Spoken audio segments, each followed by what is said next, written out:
நம்ம திண்டுக்கல்லில் எத்தனையோ ஃபேமஸான ஹோட்டல்ஸ் நிறையா இருக்குது. அதில் ஒன்று தாங்க அந்த ஆச்சிஸ் ஹோட்டலு. இந்த ஹோட்டலோட தனி சிறப்பு என்னங்கிறத அந்த வீடியோட எண்டில் சொல்கிறேன். அதுக்கு முன்னாடி நம்ம சேனல் நீங்கள் புதுசாக வரீங்க அப்படின்னா நம்ம சேனல் சப்ஸ்கிரைப் பண்ணிக்கோங்க. கூட பக்கத்தில் இருக்கிற பெல் ஐகானை கிளிக் பண்ணிங்க அப்படின்னா நான் போடுற ஒவ்வொரு வீடியோ நோட்டிஃபிகேஷன் வரும். வாங்க வீடியோவில் போகலாம். பிரியாணி சாப்பிட்ணும் அப்படின்னா நீங்கள் திண்டுக்கல்லை பொறுத்தளவு எந்த ஹோட்டலுக்கு வேணாலும் போகலாம். ஆனால் நல்ல ஒரு ஃபிஷ் ஃப்ரை சாப்பிட்ணும் அப்படின்னா நான் சஜஷன் பண்ணுறது இந்த ஆச்சிஸ் ஹோட்டல் மட்டும்தான். நான் போன டைம் பார்த்தீங்கன்னா ரம்ஜான் சீசன். அந்த ரம்ஜான் டைத்தில் பார்த்திங்க அப்படின்னா பெரும்பாலும் எல்லாருமே வீட்டில் பிரியாணி செஞ்சு சாப்பிட்ருவாங்க. யாருமே ஹோட்டலுக்கு வர மாட்டாங்கன்னு நினச்சி தான் நாங்கள் எல்லா ஹோட்டலுக்கும் போகணும். ஃபஸ்ட்டு ஒரு ஹோட்டலாக ஏறிடுறாங்கன்னா எல்லா ஹோட்டலும் ஃபுல்லாக இருந்துச்சு.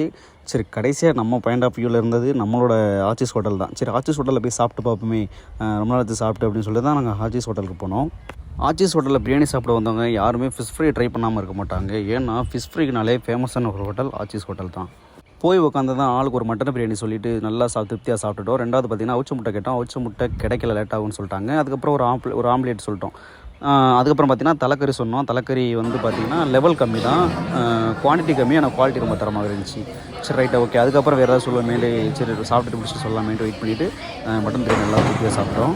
மட்டன் பிரியாணியை பொறுத்தவரை பார்த்திங்கன்னா எல்லா ஹோட்டலில் இருக்கிற மாதிரி நார்மல் அந்த ரேட்டு தான், அப்படி பிரச்சனை கிடையாது. அதனால் சாப்பிட்டுட்டோம். ஆனால் வயிறு நிறையில, அதனால் மறுபடியும் ஒரு பிளேட்ஸ் வாங்கி அதை சாப்பிட்டோம். இந்த பிரியாணிக்கும் தலைக்கறி குழம்புக்கும் சூப்பராகவே இருந்துச்சு. அல்டிமேட்டான காம்பினேஷன் நல்லாவே இருந்துச்சு. சரி, ஓகே. சைடிஷ்க்கு ஏதாவது சொல்லாமல் சிக்கன் லாலிபாப் சொன்னோம். சிக்கன் லாலிபாப் பார்த்திங்கன்னா குவான்டிட்டி நல்லா இருந்துச்சு, குவாலிட்டியும் தரமாக இருந்துச்சு. நிறைய வச்சுருந்தாங்க, நல்லா இருந்துச்சு.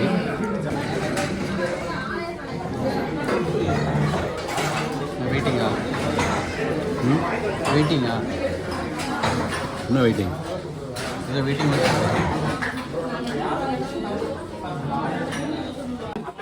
வீடியோ போடலாம். நடக்கிறேன்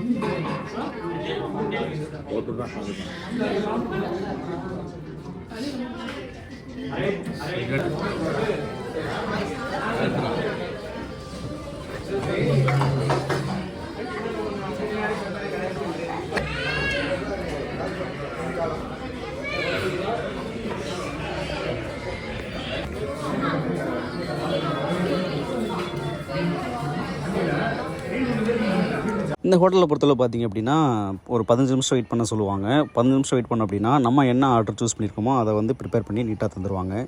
சாப்பிட வந்தவங்களாம் யாருமே வெயிட் பண்ண விடாமல் அதுக்கு முன்னாடியே உட்கார வச்சு இலையை போட்டு அவங்களுக்கு வேறு என்னென்ன வேணும்னு சொல்லிட்டு அதில் எது ஃபாஸ்ட்டாக கொடுக்க முடியுமோ அந்தளவுக்கு சீக்கிரம் கொடுத்து சாப்பிட வச்சுட்டு இருப்பாங்க. அந்த விஷயத்தில் ஆச்சிஸ் ஹோட்டலில் ரொம்பவே பாராட்டலாம். ஃபைனலாக எல்லாத்தையும் சாப்பிட்டு முடிச்சிட்டோம். அதுக்கப்புறம் கொஞ்சம் செரிமானத்துக்கு சோறும் ரசமும் வாங்கி சாப்பிட்டோம். நல்லாவே இருந்துச்சு. அந்த வெயிட்டர்ஸ்க்கு பார்த்திங்க அப்படின்னா 25 ரூபா சார்ஜ் பண்ணுறாங்க.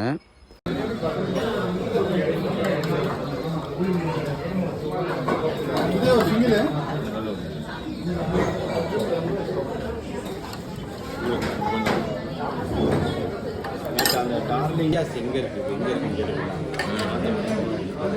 டார்லிங் கிட்ட போய்